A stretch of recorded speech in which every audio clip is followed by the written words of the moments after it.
오디오북 꿀비 소리 책방 윤고은 단편소설 된장이 된. 안녕하세요. 꿀비 소리 책방의 꿀비 소리입니다. 오늘은 여러분께 윤고은 작가님의 단편소설 된장이 된이란 작품을 들고 왔습니다. 지금부터 저와 함께 감상하시죠.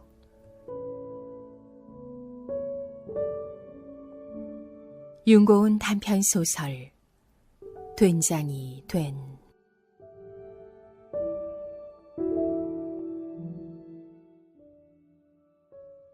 아버지가 꺼낸 건 된장이었다. 처음엔 그게 된장이란 것을 누구도 알아보지 못했다. 냄새와 빛깔로 마침내 그것임이 증명된 후에도 우리 중 누구도 그게 진짜 된장일 거라고는 생각하지 못했다. 아버지가 오늘 받아와야 했던 건 현금 1,000만 원이었고 그게 눈에 보이는 지폐 더미일 필요는 없었지만 저렇게 50kg의 된장일 필요는 더더욱 없었다. 1,000만 원은 용도가 분명했다. 그것이 집에 도착하기만 하면 일단 500만 원이 동생의 어학연수 초기 비용이 될 예정이었고 450만 원은 내 다음 학기 등록금, 그리고 남은 50만 원은 엄마의 몫이었다. 그러나 집에 도착한 건 50kg의 된장뿐이었다. 아버지가 집 앞에서 전화를 걸 때까지만 해도, 동생을 주차장으로 불러낼 때까지만 해도 우리는 그게 기어코 받아낸 1,000만 원에 대한 역사적인 마중일 거라고 생각했다. 동생은 한달음에 뛰어나갔는데 두 남자가 짊어지고 온 건 돈이 아니었다. 어머니는 기어코 방으로 들어가 문을 닫아버렸다. 아버지는 쉽게 저 문을 열지 못할 것이다. 동생은 그 된장을 멍하니 바라보고 서 있었다. 이게 내 미래란 말인가? 뭐 그런 표정으로 말이다. 정체를 증명하기 위해 잠시 열렸던 플라스틱 뚜껑은 닫힐 줄을 몰랐다. 그냥 열린 채로 구린내를 풍기고 있었다. 동생이 마침내 그 된장통의 뚜껑을 덮었는데 갑자기 출몰한 벌레를 잡을 때처럼 거리감을 둔 손놀림이었다. 야무지지 못한, 마지못해 떠밀린 그런 손놀림. 우리가 불청객을 베란다로 옮기는 동안 아버지는 무슨 거죽처럼 소파에 늘어져 있었다. 아무것도 말하고 싶지 않은 눈치였지만 저 된장의 출처에 대해 말할 사람이 또 있겠는가. 아버지는 모에 홀린 사람처럼 말했다. 약속된 장소로 갔는데 그 문 안에 저 된장만 덩그마니 있었다는 거다. 사람은 온데간데 없고 이미 살림은 다 빠진 상태로 그 공간에 있던 게 오직 저 25리터 플라스틱 통 2개뿐이었다는 거다. 그걸 믿으라는 거냐? 갑자기 날아온 굉음에 된장 뚜껑이 살짝 들린 것도 같았다. 복식 호흡으로 끌어올린 듯한 어머니의 목소리였다. 1,000만 원은 우리에게 물리적으로도 상당한 금액이었지만 심리적으로도 절실했다. 그 1,000만 원이 처음부터 1,000만 원이었던 건 아니다. 내가 아는 바에 따르면 1,000만 원의 기원은 지금으로부터 거의 15년 전에 있었고 그때는 800만 원이었다. 15년 전 40살의 아버지를 설레게 한 건 EOPK였다. EOPK인지 25PK인지조차 명확하지 않았지만 제2의 비아그라, 부작용 없는 비아그라로 통했다. 이건 과학이죠. 그렇게 말했던 사람은 아버지와 같은 건설회사에 다니던 입사 동기였다. 그는 아버지보다 1살이 어렸는데 입사 후 10년을 동고동락했고 아버지에게 EOPK가 성공을 예약한 사업이라고 했다. 아버지는 그가 말하는 과학에 800만 원을 투자했지만 돌아온 건 오랜 동료가 먹튀했다는 소식이었다. EOPK는 유령 같은 것으로 밝혀졌는데 그는 연락조차 되지 않았다. 회사 내에서 돈을 돌려받지 못한 사람은 5명, 피해 금액은 1억 원이었다. EOPK에 투자한 사람도 있었고 그의 가정사를 위해 돈을 빌려준 사람도 있었다. 10년을 넘게 성실했던 그를 의심한 사람은 거의 없었다. 심지어 이 모든 일이 발각되기 이틀 전에 돈을 빌려준 사람도 있었다. 그 5명 중에 하나가 아버지였는데 아버지는 모든 것이 다 드러난 그때까지도 EOPK를 의심하지 않았다.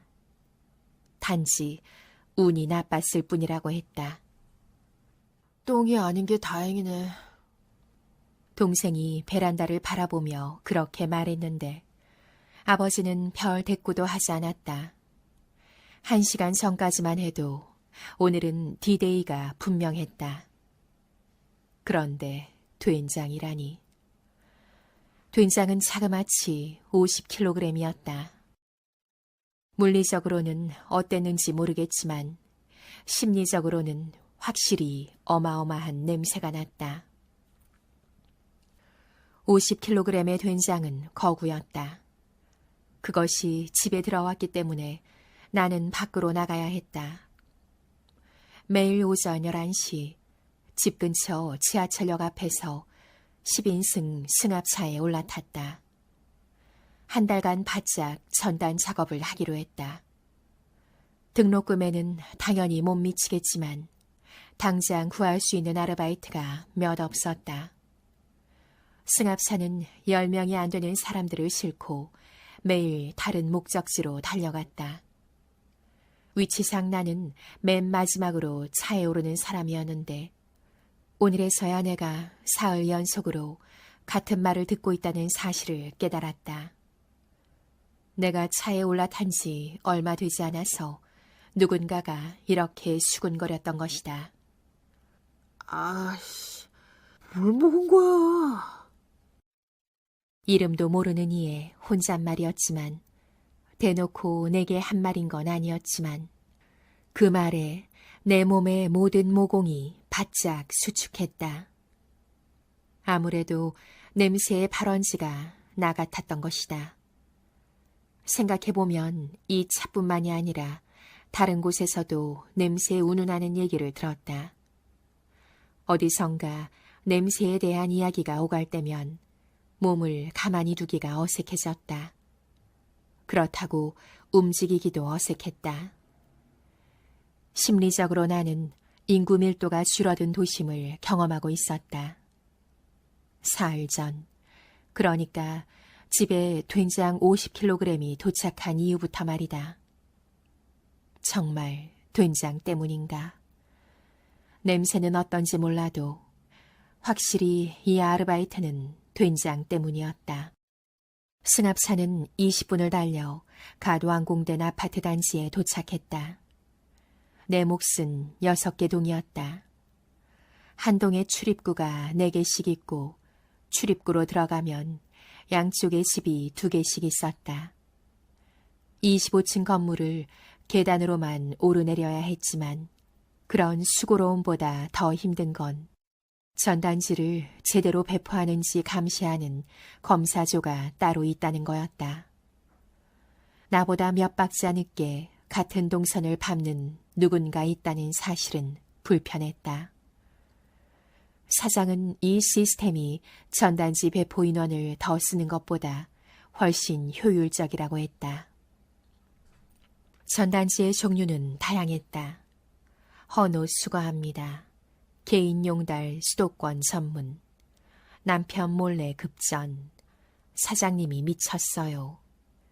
대입은 중2 겨울이. 한 마리 같은 3마리 치킨. 떼인 돈 받아들입니다.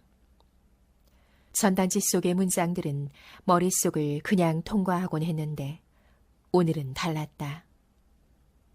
떼인 돈 받아드립니다. 평소라면 그냥 지나쳤을 문장이 머릿속에 오래 남았다. 아파트 2동을 돈 다음 나는 전단지 속의 카톡 아이디로 궁금한 것들을 물어보았다. 몇 가지 질문 중에 가장 중요한 건 이거였다. 아주 오래된 돈도 가능한가요? 떼인 돈을 받아주는 그 전문가의 이름은 조였다. 그는 자신의 전공이 묵은 돈이라고 대답했다. 오후 5시를 넘기기 전에 일이 끝났고 차는 출발 지점으로 되돌아갔다. 같은 전단지를 돌린 사람들은 비슷하게 지쳐 있었고 다른 냄새를 구분할 기력조차 없었다. 다음 날 다시 만날 사람들은 저마다의 경로로 귀가했다. 나는 주머니 속에 전단지 한 장을 만지작거리며 조를 만나러 갔다. 지하철 플랫폼에서 열차를 기다리는 틈새에 옷소매를 끌어당겨 냄새를 맡았다. 아무런 냄새가 나지 않거나 코와 소매에서 동일한 냄새가 났다. 조는 이 업계에서 70%의 성공률을 자랑하는 베테랑이었다. 물론 이 정보의 출처가 그 자신이어서 말하는 대로 믿을 수밖에 없었지만 준비물은 갖고 오셨습니까? 나는 가방에서 서류 봉투를 꺼내서 조에게 내밀었다. 봉투는 아버지가 오래된 소지품을 보관하는 작은 가방 안에 있었는데 아버지는 이 봉투가 사라진 것도 모르고 있었을 것 같았다. 그 사기꾼이 아버지에게 줬던 각서와 아버지가 썼던 탄원서의 사본, 그리고 그와 아버지가 함께 찍은 사진 등이 들어있었다. 사진 속에 그를 가리키며 이렇게 말했다. 우리는 이 사람을 X라고 부를 겁니다. X의 인상은 내 기억 속에도 어렴풋이 남아 있었다. 그는 아버지보다 1살 어렸지만 훨씬 주름이 많았다. 나와 동생에게 10,000원 지폐를 한 장씩 줄 때는 꽤 선량한 사람이라 생각했고 동생보다 내게 10,000원을 더 줬을 때는 꽤 센스 있는 사람이라 생각했다. 그가 아버지에게 사기를 친 사람이라는 것을 알기 전까지 말이다. 아버님이 이 빚을 오랫동안 추적하셨습니까? 아니요, 추적이라기보다는 그냥 기억 정도였다. 잊을만 하면 기억하고 또 잊을만 하면 기억하는 정도. 주로 어머니의 입에서 그 얘기가 흘러나왔는데 어머니는 참고 참다가 자연스러운 맥락에서 그 얘기를 꺼낸다고 생각했지만 아버지 입장에서는 그렇지도 않았다. 사실 내가 볼 때도 어머니의 그 말은 뜬금없이 등장했다. 이를테면 아버지가 메뉴판 위에서 자신의 메뉴를 얼른 정하지 못할 때 어머니가 이런 식으로 쏘아붙이는 거였다. 그러니까 그 돈도 혼자만 못 받았지. 시간이 흐르면서 엄마의 대사는 좀 바뀌었다. 혼자만, 그 5명의 순두부들 중에 아버지만 남은 거였다. X가 사기를 치고 도망간 이후 그에 관한 소문은 잊을만 하면 한 번씩 찾아와 회사 사람들을 쑤셔댔다. 소문의 종착점은 이러했다. X가 외제차에 금발 미녀를 태우고 강변 드라이브를 즐기는 걸 목격했다는 것. 그 소문이 사실이었는지 어떤지는 몰라도 X는 오래 숨지 못했고 정말 강변에서 잡혔다. 외제차 대신 트럭 한 대가 금발 미녀 대신 백발의 노모와 함께였다. X는 수중에 있던 돈을 모두 털었지만 1억 원을 마련하지 못했다. X는 자신도 피해자라고 항변했지만 진짜 5명의 피해자들 앞에서는 눈도 제대로 마주치지 못했다. 그러나 5명은 X가 형을 사는 것보다는 그에게 기회를 부여해 자신들의 돈을 얼른 갚게 하는 것이 더 낫다는 결론을 내렸다. 5명 중에 가장 피해액이 크고 직위도 높았던 이가 먼저 이렇게 제안했다. 본인도 속이려고 했겠어. 어쩔 수 없었겠지. 울며 불며 애쓰는데 우리가 기회를 줘봅시다. 피해자 5명의 이름으로 탄원서를 써주자는 거였다. X는 재판을 3주쯤 남겨둔 상황이었다. 나중에 회사에서는 그 5명의 면면을 살펴보면 다 이해가 가는 상황이라는 평이 돌았다. 그만큼 피해자들의 스펙은 상당했다. 몇 천만 원씩 손해를 봤다고 해서 당장 생계에 큰 지장을 받는 사람들은 아니었다. 그 중에 가장 약한 급이 30대 후반의 상무였을 정도이니 말이다. 물론 아버지를 제외하고 말이다. 사실 아버지가 왜 거기에 껴있는지가 좀 의아할 정도였다. 아버지는 남은 4명에 비하면 피해 금액이 가장 적은 편이었지만 그 사건으로 인한 충격 실험 같은 걸 할 수 있다면 가장 손상도가 높을 게 분명했다. 아버지에겐 그 800만 원이 없어도 되는 돈이 아니었다. 그러나 아버지는 거기서 혼자만 다른 목소리를 낼 수가 없었다. 이건 운 나쁜 일로 인해 생겨버린 또 다른 동아줄이었다. 나머지 4명의 사람들로 인해 아버지의 위치도 반올림 처리된 듯한 그런 느낌이랄까. 게다가 아버지는 그 X를 여전히 조금은 믿었다. 아버지는 EOPK를 믿었다. 탄원서를 대표로 작성한 사람은 가장 힘의 지분이 낮았던 아버지였다. 아버지는 탄원서 초안을 작성한 후 전문가에게 보여 퇴고를 하기도 했다. 요약하자면 우리는 이 사람에게 한 번 더 기회를 주고 싶다. 그가 충분히 반성했으리라 믿고 있고 그가 형을 사는 것보다는 매달 조금씩이라도 돈을 벌어 피해를 온전히 책임지는 걸 원한다는 내용이었다. 아버지는 탄원서 초안을 작성한 후 전문가에게 보여 퇴고를 하기도 했다. 요약하자면 우리는 이 사람에게 한 번 더 기회를 주고 싶다. 그가 충분히 반성했으리라 믿고 그가 충분히 반성했으리라 믿고 있고 그가 형을 사는 것보다는 매달 조금씩이라도 돈을 벌어 피해를 온전히 책임지는 걸 원한다는 내용이었다.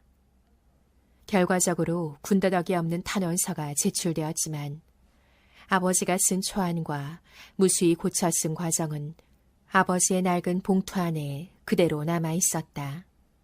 붙이지 못한 연애 편지처럼 말이다. 그 탄원서의 초안을 보면 조금 뭉클해지기까지 했다. 거기엔 우리가 그에게 베풀고 싶은 건 빛이 들어오는 창문입니다. 쓰레기통이 아닙니다와 같은 문장도 있었다. 간혹 너무 과장되거나 식상하거나 오글거리는 표현들도 좀 있었지만 쓰는 동안 아버지는 X를 좀 더 안쓰럽게 여기게 된 건지도 몰랐다.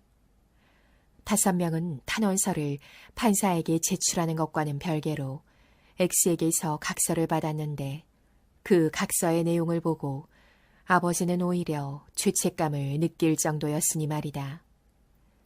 X의 각서를 요약하자면 이런 식이었다. 나를 믿어준 데에 대한 보답을 하겠다. 죽는 날까지 그 빚을 갚겠으며 내 자식들이 담보다. 3명의 자식은 X의 사랑거리였다. 19에 얻었던 그의 첫째 아들은 서울대에 다니고 있었다. 둘째는 딸이었고 학교에서 톱을 놓친 적이 없는 수재였다. 태어난 지 100일이 조금 넘은 딸도 있었다. X는 자기 자식들의 이름을 하나씩 언급한 각서를 한 사람 한 사람에게 다 적어주었다. 그 각서를 받고 밖으로 나와서 5명은 나란히 담배를 피워 물었다. 아버지는 담배를 피우지 않았지만 다른 사람이 건네는 담배를 피워 물었다. 어떤 소속감 같은 걸 느꼈던 걸까? 지금도 어머니는 어쩌면 그래서 아버지가 그 상태를 일부러 방치한 걸지도 모른다고 의심한다. 설마 그럴 리가. 그때 우리 집은 꽤 어려웠다. 지금도 마찬가지지만 아버지가 날린 800만 원은 꼭 찾아야만 하는 혈육 같은 거였다. 활동비조로 일단 15만 원을 주시면 일을 시작합니다. 그리고 추후의 결과에 따라 수수료를 지불하시면 되고요. 성공을 했을 때는 환수 금액의 20%, 실패했을 때는 2%를 주시면 됩니다. 1,000만 원에 2%면 20만 원? 그게 문제입니다. 왜 잘 풀릴 가능성을 계산하지 않고 시작도 하기 전에 실패할 가능성을 점치십니까? 긍정적으로 계산하시죠. 1,000만 원에 20% 말입니다. 얼마가 되겠습니까? 200만 원이요. 내가 망설이는 것처럼 보였는지 조는 자신이 이 일을 시작하게 된 계기에 대해 얘기해 주었다. 오래전에 그가 중고거래 사이트에서 소형 냉장고를 산 게 시작이었다는 것이다. 김정민이라는 이름의 개인에게서 8만 원을 주고 샀는데 배달되어 온 곳을 보니 냉장고 문이 제대로 닫히지 않았다. 냉장고 문짝을 가지고 씨름에 가까운 실험을 한 후 이것은 불량이 분명하다는 확신을 가질 수 있었다. 조는 좀 소심한 편이어서 한참을 고민한 끝에 판매자에게 메시지를 보냈다. 냉장고는 24시간 돌아야 하잖아요. 그런데 제가 24시간 문짝을 밀고 있을 수는 없잖아요. 이거 불량인 것 같아요. 그러나 아무런 답이 없었다. 마음이 급해지기 시작해서 전화를 걸어봤지만 없는 번호라는 답이 돌아왔다. 사이트 고객센터에서는 조에게 구매자가 해결해야 한다는 조언을 주었다. 조는 다른 사이트에서 한동안 잠복했다. 비슷한 사양과 비슷한 문장으로 된 물건 소개를 보고 혹시나 싶어 판매자 이름을 보니 김정민이었다. 반갑기까지 했다. 그는 다른 아이디로 김정민에게 접근했다. 직거래를 하자고 제안했지만 김정민은 안전하고 빠른 택배를 이용하자고 했다. 그 사이트에는 중요한 정보가 더 있었는데 김정민의 집 전화번호였다. 가짜일 거라고 생각했지만 기대 없이 전화를 걸었을 때 전화를 받는 이는 그의 할머니였다. 그가 있냐고 물었을 뿐인데 할머니는 조에게 오히려 매달렸다.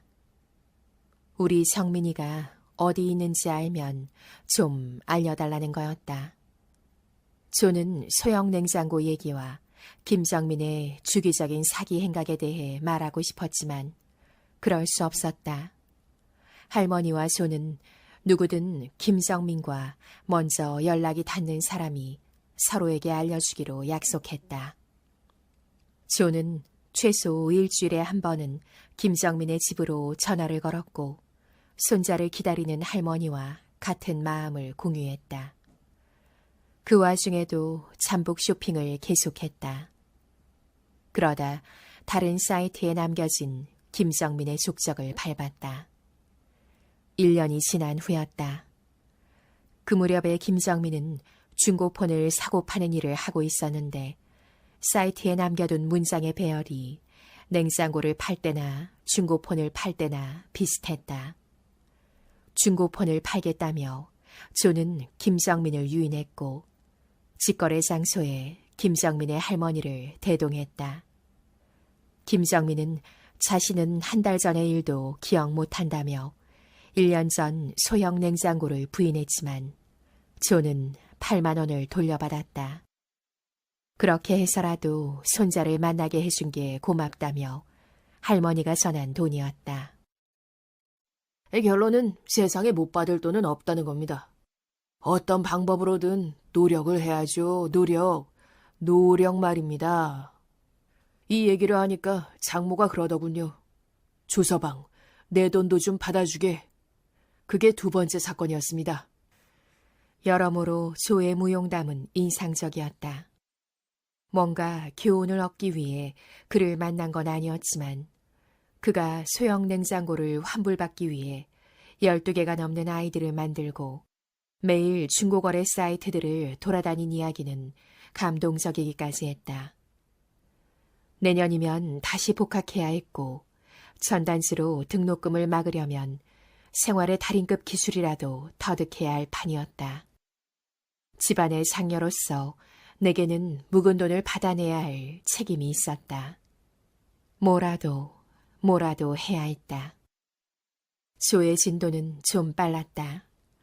적어도 일주일, 아니면 한 달까지도 시간이 걸리지 않을까 생각했는데 그는 사흘도 채 지나지 않아 내게 연락을 해왔다.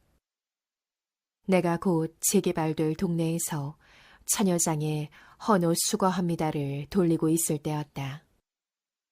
다행히 조가 내뱉은 첫마디는 긍정적이었다.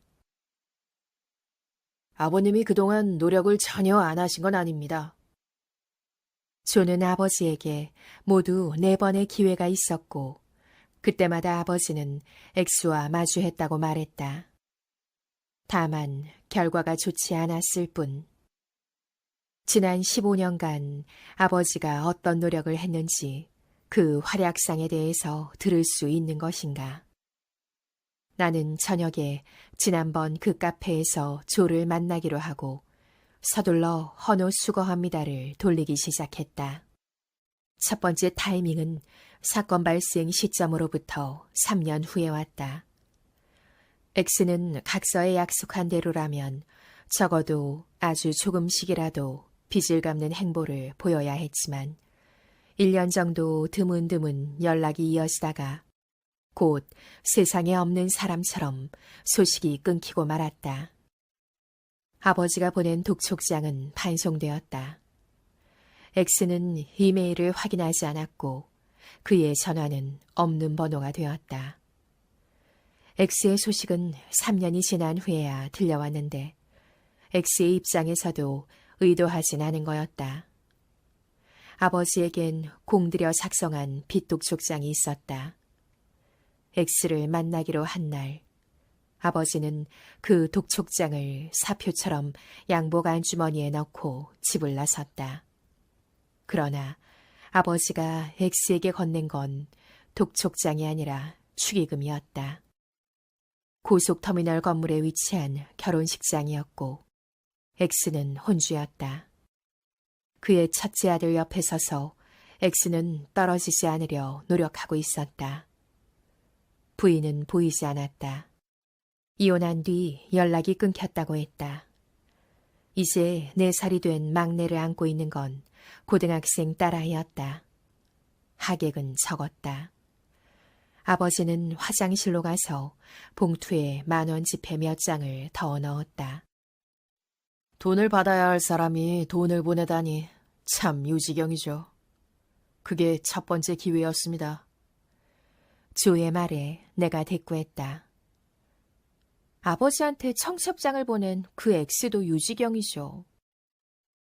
그 사람은 잘못 보냈던 겁니다. 오발송이었죠. 채무관계에서 청첩장을 오발송한 것도 황당했지만 그걸 받고 또 거기로 간 아버지도 황당했다. 아버지가 정말 독촉장을 가지고 가긴 했을까? 남의 결혼식장을 뒤집을 목적으로. 그런 아버지를 상상하기란 불가능했다. 결국 아버지는 일 없는 날 약수터에 가듯 불쑥 그 결혼식장에 갔고 X부자를 축복했다. 식권을 받고 밥을 먹었을까? 덕담을 했을까?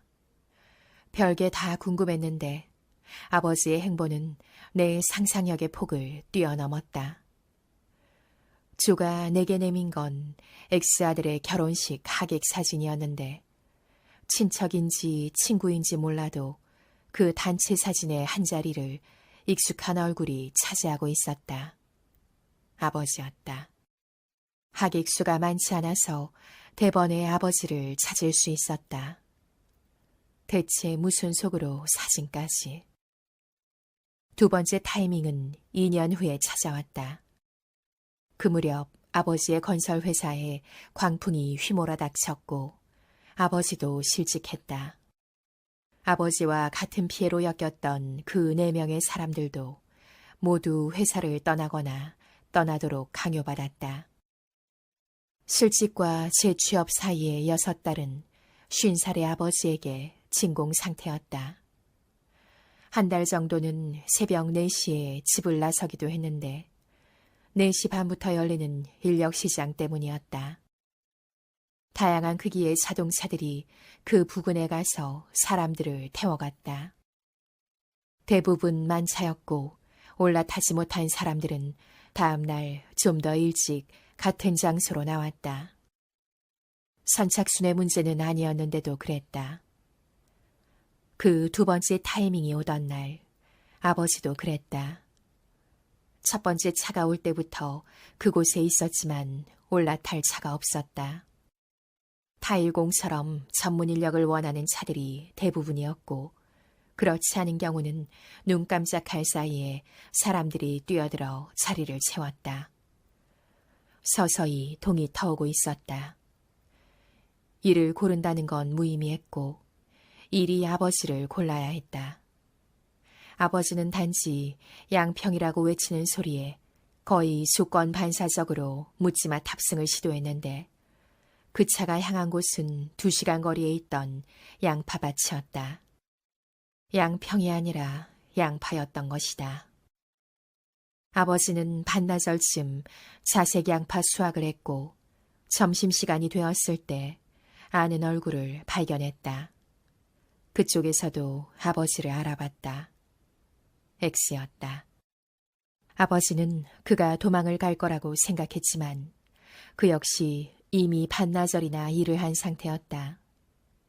그는 아버지에게 와서 결혼식에 와줘서 너무 고마웠다고 말했다. 벌써 2년이 지난 일이었는데 그 순간 그 결혼식이 바로 어제의 것처럼 느껴졌다. 아버지는 돈보다 그 아들의 안부를 먼저 물었다. X는 그 아들이 대학을 다 졸업하지 못한 채 일단 취업부터 했다고 말했다. 그리고 이미 자신에게 손주가 있다는 얘기도 했다. 다시 오후 일이 시작되었고 그들은 같은 시간, 같은 공간에 있었다. 하필 또 영동이네요. 충북 영동. X가 그렇게 말할 때까지 아버지는 그곳이 충청도인지 인식하지 못하고 있었다. 15년보다도 한참 전 어느 날처럼 말이다. 입사 4, 5년 차 정도 되었을 때 그들은 상사에게 된통 깨지고서 충동적으로 버스를 함께 탄 적이 있었다. 누군가가 먼저 제안을 했을 것이다. 영동으로 가서 회나 먹자고 말이다. 무작정 터미널로 향해 가장 빠른 영동행 버스에 오를 때까지만 해도 그들은 목적지에 대해 의심하지 않았다. 목적지가 강원도가 아니라 충북 영동이란 건 버스에서 내린 뒤에 알았다. 그들이 다시 어떻게 했던가? 진짜 강원도로 넘어갔던가? 아니면 다시 서울로 돌아왔던가? 그건 가물가물했다. 두 사람이 기억하는 결말이 달랐다. X와 아버지는 자색 양파 일을 다 마친 후 다시 출발점으로 돌아가는 차에 올라타지 않았다. 그들은 가까운 터미널에 가서 강원도 영동지방으로 가는 버스표를 달라고 했다. 강릉이든 속초든 양양이든 바다가 있는 곳으로. 직행표는 없다는 말에 그들은 영동행을 접고 다시 서울행을 탔다. 그 만남에서 아버지는 X에게 3년의 유예를 주었다. X가 아버지의 빚에 대해 잊지 않고 있었는지조차 의문스러웠지만 말이다. 서울로 돌아오는 버스 안에서 그의 결혼한 아들이 아버지의 빚을 갚기 위해 어떻게 살고 있는지에 대해 들었다. 아버지는 잊은 게 분명했다. 그때 우리 집에도 돈이 필요한 사람들이 있었다는 사실을. 그즈음 어머니는 집 근처 마트에 면접을 보러 다니느라 바빴다. 집 근처 마트라고도 할 수 없었다. 아주 멀지 않으면 갔다. 자리는 잘 나지도 않았다. 시식 코너에서 김을 굽는 일 하나를 두고 수많은 사람들이 지원을 했고 어머니는 가끔 나이 순으로 밀려나기도 했다. 김을 굽기엔 너무 나이가 많다는 거였다. 아버지는 그때 X에게서 전해 들었을 수도 있다. 이제는 자신도 연락이 닿지 않는 그 남자 4명 중에 이미 절반은 X에게서 조금씩이라도 돈을 받아냈다는 것. 그 중에는 처음에 탄원서를 써주자고 했던 사람도 있었다. 그들은 각서대로 거기 적힌 이름들을 들이밀었다. 아버지는 탄원서를 쓸 생각은 하지도 못했지만 그 문장들을 가슴에 품고 지새웠던 그 밤 때문인지 탄원서의 문장에서 쉽게 헤어나오지 못했다. 이미 그 탄원서든 X의 각서든 약속한 시간들이 다 지켜지지 않았는데도 말이다. 진척이 아주 없었다고는 할 수 없겠죠. 아버님은 유예기간을 주는 대신 밀린 이자를 받기로 했거든요. 이자 계산이 어떻게 된 건지는 몰라도 그때 800만 원이 850만 원으로 변한 겁니다. 조의 마지막 말도 긍정적이라면 꽤 긍정적이었다. 아버지와 X 사이에는 혹시 리셋 버튼 같은 게 있었던 걸까? 몇 년 주기로 만날 때마다 부채가 늘어나는데도 다시 만나면 초기화되는. 세 번째 타이밍은 지금으로부터 5년 전에 있었다. 그 무렵 우리 집의 고민은 나와 동생의 대학 입학이었다. 연년생이었던 우리는 동시에 대학에 입학했고 동시에 등록금이 필요했다. 그때만 해도 나는 공부를 해서 대학에 가는 것이 내 몫, 그리고 대학 등록금을 내는 것이 부모의 몫이라고 철저히 믿었기에 내 등록금 마련에 부담감을 느끼는 부모님의 모습이 불편했다. 물론 원래 계획대로 대학에서 장학금을 주며 나를 모셔갔다면 이런 책임론은 대두되지 않았을 테지만 그러나 물수능이었다. 장학금은커녕 대학에 돈을 주면서 나를 부탁해야 하는 게 아닐까 싶을 정도로 내 점수는 초라했다. 겨우 내 점수를 허용한 대학을 찾았는데 그 무렵 땅에 떨어진 내 자존심은 결국 엉뚱한 대로 터져버렸다. 왜 등록금이 안 돼요? 시간도 남들보다 2배로 충분했잖아요. 내가 작년에 대학에 들어갔으면 어쩔 뻔했어요? 어쩔 뻔했냐고요. 넌 재수할 때 돈 들어간 건 생각 안 하냐? 나는 방으로 들어가 버렸다. 그때 어머니가 그 얘기를 꺼냈다. 묵은 빈말이다. 분명 아버지가 받아야 할 그 돈. 그 돈만 있다면 2명의 대학생을 동시에 입학시키는 것쯤 문제 없을 텐데. 엄청난 압박을 안고 아버지는 X를 찾아 나섰다. 그 과정에서 다른 4명 중 마지막 1명이 이미 돈을 받았고 그게 이미 3년 전이라는 걸 알게 되었다. 양파밭에서 한 약속이 그대로 지켜졌더라면 아버지도 이미 돈을 받아야 했다. 아버지는 어렴풋이 채권자들 사이에서도 경쟁이 필요하다는 걸, 우는 아이 먼저 젖주게 되어 있다는 걸 깨달아가고 있었다. 그 마지막 1명이 아버지에게 X의 동선에 대한 정보를 전해주었다. 그리고 자신이 어떻게 해서 그 돈을 받아냈는지에 대해서도. 등잔 밑이 어둡다더니 연락이 끊겼던 X는 특정 요일마다 우리 집에서 멀지 않은 식당에 나타나고 있었다. 아버지는 그날을 기다려 그 식당으로 갔고 식당 문을 열고 나오는 X와 마주쳤다. 양파밭에서의 재회 이후로도 5년의 시간이 흐른 시점이었다. 아버지도 늙었지만 아버지가 보기에 X는 시간을 2배로 먹는 것 같았다. 오히려 놀란 건 아버지였다. X는 차분해 보였고 천천히 다가와 아버지를 덥석 안았다. 형님, 미안합니다.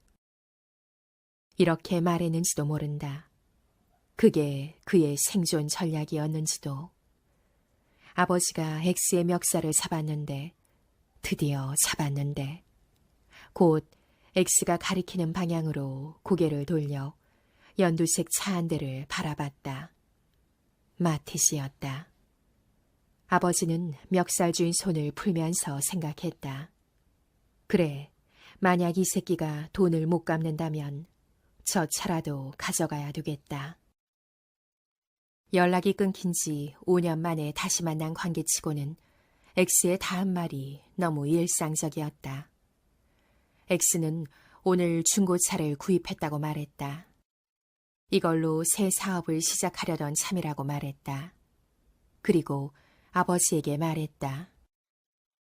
혹시 형님 집에 부고가 있나요? 아버지는 잘못 들었다고 생각해서 되물었고 X는 차에 대해 고사를 지내고 싶다고 말했다. 지나간 불운을 모두 날리고 새 시작을 기원하면서 말이다. 부고 없으면 멸치 같은 거라도 멸치는 있지 않나요? 아버지가 대꾸했다. 멸치로도 가능한 거야? 약식으로 흉내만 내는 거니까요. 기분이죠. 어차피 차도 자그마하고. 아버지는 집으로 들어갔고 5분 후 다시 X에게로 갔다. X는 도망가지 않고 있었다. 그 지점에서 조는 말을 끊었다. 아버님이 뭘 가져왔는지 안 궁금해요? 안 궁금해요. 아니, 왜? 이미 알거든요. 통영에서 올라온 디폴이었죠. 그 장면은 나도 기억하는 거였다. 아버지가 허둥지둥 집에 들어와서는 냉동실에서 뭔가를 주섬주섬 꺼내던 장면. 아버지는 디폴이 한 움큼을 손에 쥐고 뛰어나갔다. 어머니가 뭐 하는 거냐고 묻자 아버지는 이렇게 대답했다. 친구가 요 앞에 와서. 친구라니. 그 장면이 인상적이었던 이유는 아버지에게 친구란 존재가 있었던가 싶었기 때문이었다. 그가 X였단 사실은 지금에서야 알았지만 X는 중지만한 디폴이 몇 개를 자동차 본닛 위에 올렸다. 그들은 고사를 지냈다. 소주 한 병을 까서 바퀴마다 뿌리고 두 사람이 나눠 마셨다. 소주를 한 병 더 샀다. 모자랐기 때문인데 사실상 바퀴는 충분히 젖었고 모자란 건 그들의 위벽이었다. 그들은 차 앞에 신문지를 깔고 앉아 오랜만에 이런저런 이야기를 나눴다. X가 말했다. 최근에는 장독배나 만지고 있어요. 어머니와 딸과 함께 된장 사업을 시작했다는 거였다. 된장이라니. 그들의 고사상 위에도 종이컵에 담긴 된장이 있었다. 레시틴이나 멜라노이든 같은 것을 발음하며 X가 수줍게 웃었다. 전 된장 영업을 하기로 했습니다. 이것도 영업용 차고요. 그 수줍은 고백에 아버지의 동공이 조금 흔들렸다. X는 디포리 한 마리를 된장에 찍어 아버지에게 내밀었다. 아버지가 그걸 맛보았다. 요즘 발효의 힘이란 걸 많이 생각합니다. 시간을 먹되 아주 썩어버리지 않는 것. 그 사이 어디쯤에서요? 그런 식의 말을 X가 했다. X는 남은 디포리를 차 뒤에 매달았다. 실이 헐거워서 결국 몇 마리는 도로에 떨어졌지만 대충 그렇게 고사가 마무리되고 있었다. 마지막 의식은 차를 도로 위에서 몇 미터 움직이는 거였다. 새로운 삶의 첫 시작을 위해 거의 움직임이 없는 도로는 고요했고 오가는 사람도 차도 없었다. 그들은 한 30미터만 달릴 예정이었다. 딱 저 앞에 보이는 횡단보도까지. 그런데 어찌된 일인지 신호는 빨간불 없이 계속되었고 마치 뭔가에 떠밀리듯 자연스럽게 흘러가듯 100미터도 넘게 통과했다. 신호도 막지 않은 그들을 막아 세운 건 경찰의 야광봉이었다. 음주 단속 중입니다. 아직 그들의 피는 방금 마신 술을 기억했다. 수치는 0.05%, 벌금은 150만 원이었다. 황당한 건 운전석에 앉아 있었던 사람이 아버지였다는 사실이다. 돈을 받아낼 타이밍이 놓친 아버지에게 X가 열쇠를 건넸고 아버지는 이 차라도 가져가야 되겠다는 생각과 X를 무사고를 기원하는 생각 사이에 머뭇거리다가 운전석으로 갔던 것이다. 그 도로는 평상시에 차들이 거의 다니지 않는 곳이었는데 어떻게 그쪽에서 음주 단속 중이었는지 아버지는 그것이 납득되지 않았다. 그래서 이렇게 말하기까지 했다. 수고가 많으십니다. 그런데 어떻게 여기서 단속을 하십니까? 여긴 차가 별로 안 다니는데. 신분증 주세요. 순한 양처럼 신분증을 꺼내면서 아버지가 말했다. 사실 우린 고사를 지내던 중이었습니다. 달린 게 아니에요. 그러고는 이렇게 덧붙이기도 했다. 이 친구가 새로 중고차를 샀거든요. 저 뒤에 디포리가 있어요. 보시면 알 겁니다. 아버지는 마치 디포리가 이것이 음주운전이 아님을 증명해 줄 수 있을 거라고 생각하는 듯 했다. 그러나 얼른 상황 파악을 하고서는 이렇게 외쳤다. 우린 겨우 100m 달렸습니다. 아버지를 제외한 다른 두 사람이 동시에 발끈했는데 그 지점은 조금 달랐다. 일단 경찰은 이렇게 말했다.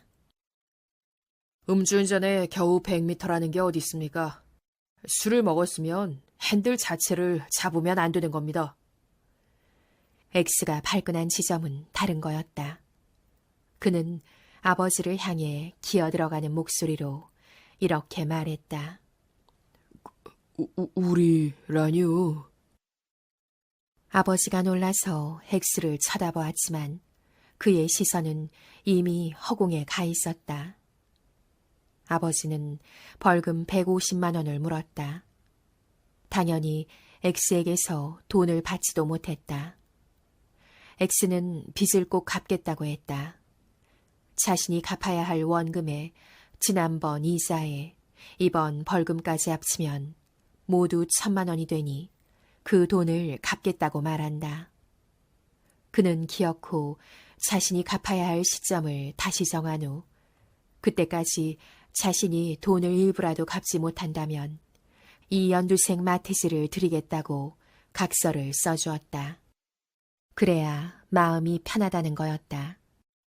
X의 마음은 변함이 없었다. 속내 깊은 곳이야 어떻든 그는 늘 아버지에게 미안해했다. 그리고 고마워했다. 변한 건 오히려 아버지였다. 첫 음주운전으로 인한 후유증은 엉뚱한 곳에서 나타났다. 아주 모처럼 불타올랐던 돈을 되찾겠다는 그 신념을 반의 반으로 꺾어 놓았던 것이다. 그런데 궁금하지 않아요? 내가 어떻게 이렇게 세밀한 것까지 아는지? 긴 이야기를 마치고 조가 말했다. 궁금해요. 노력을 하기 때문이죠. 노력. 노력. 조는 가볍게 웃었다. 그에게는 나보다 한 발 먼저 다가온 또 다른 고객이 있었는데 그 고객이 바로 아버지였다. 내가 그 누런 서류 봉투를 꺼낼 때부터 이미 이게 같은 사건이란 걸 알아챘다고 했다. 왜 제게 처음부터 말해주지 않으셨어요? 아버지가 신청했다는 걸요.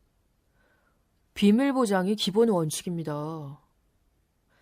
그럼 지금은 왜 말하시는 건데요? 5번째 타이밍을 위해서죠. 이미 4번째 타이밍을 아버님이 놓치셨거든요. 이제 따님 차례예요. 조는 5명의 순두부 중에 나머지 4명이 어떻게 해서 돈을 악착같이 받아냈는지에 대해 말해주었다. 법적인 공소시효도 지난 판에 이제 와서 X가 마음먹고 잡아댄다면 빚을 모른 척하는 게 불가능한 일도 아니었다. 그러나 X는 그렇지 않았고 어쨌든 계속 갚을 의지를 가진 사람이었다. 바로 그 점을 굳게 믿고 각서를 들이밀라는 거였다.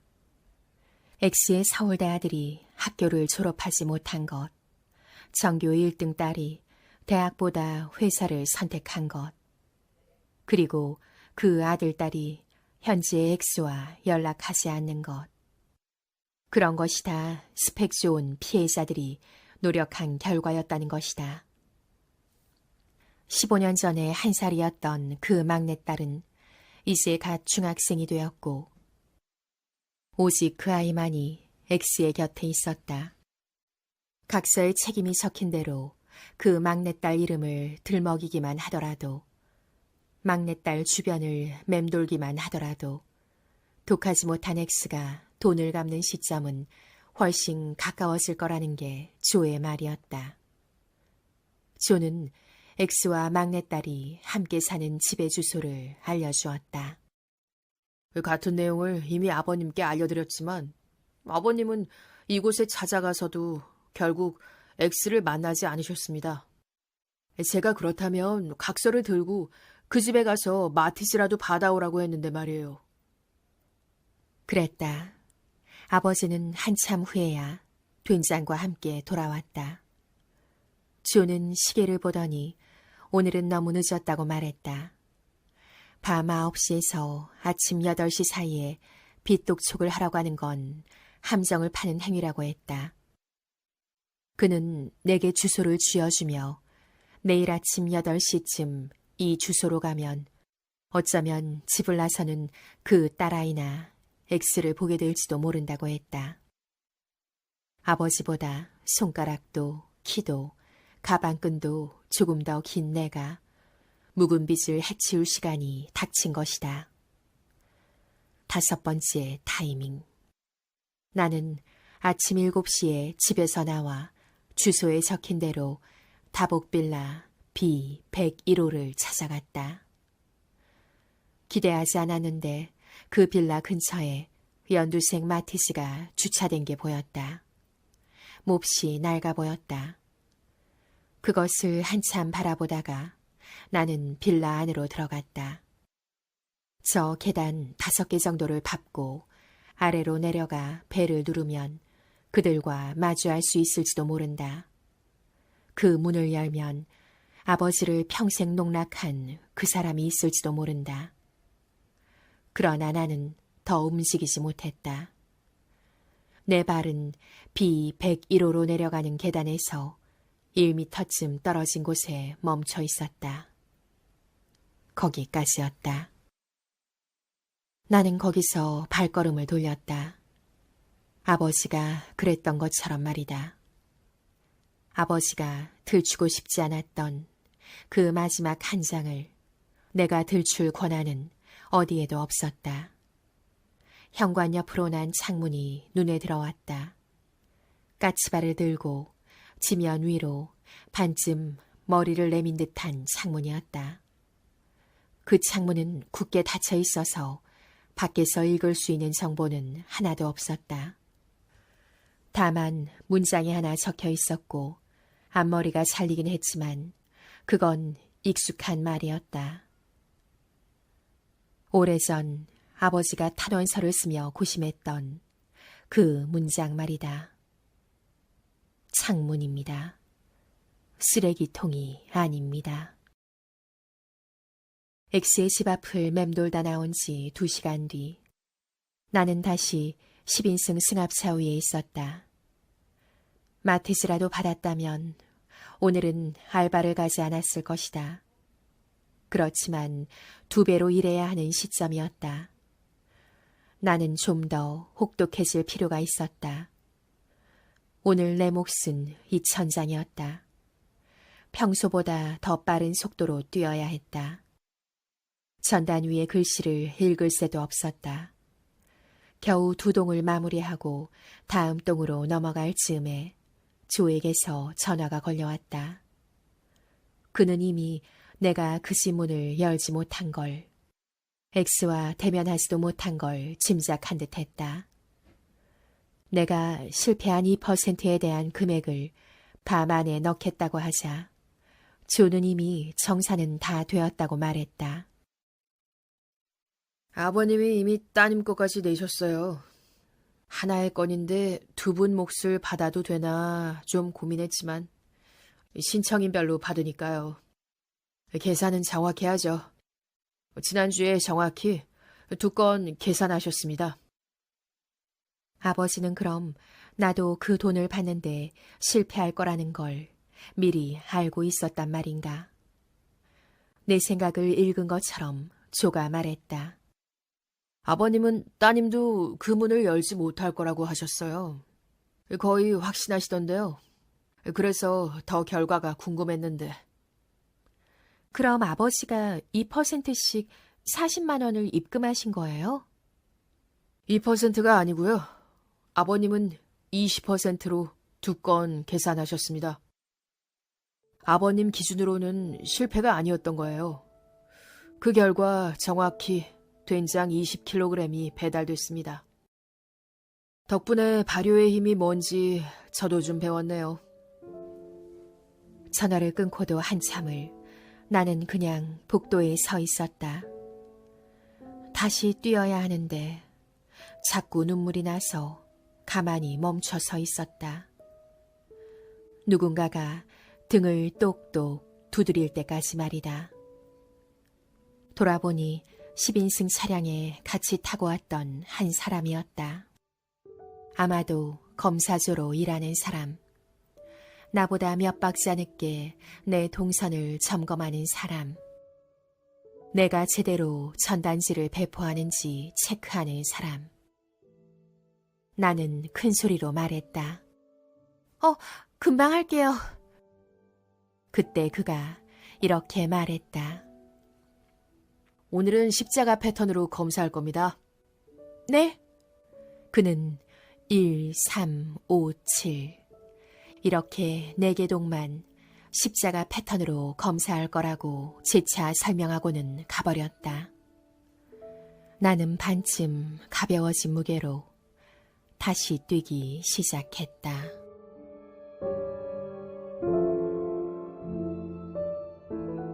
네, 오늘도 재밌게 들으셨나요? 윤고은 작가님은 1980년 서울에서 태어나 동국대학교 문해창작과를 나오셨습니다. 2003년 피어싱으로 대산대학문학상을 수상하며 등단했습니다. 2008년 장편 무중력 증후군으로 한겨레 문학상을 수상하며 작품 활동을 시작했습니다.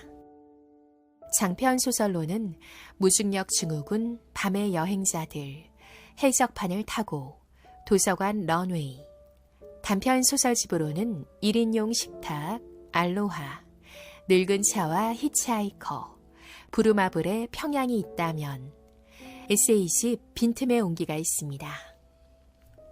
윤고은 작가님의 된장이 되니라는 작품은 5번에 걸친 실패의 기록입니다. 먼저 4번은 아버지가, 마지막 1번은 딸이 돈을 받는데 실패했습니다.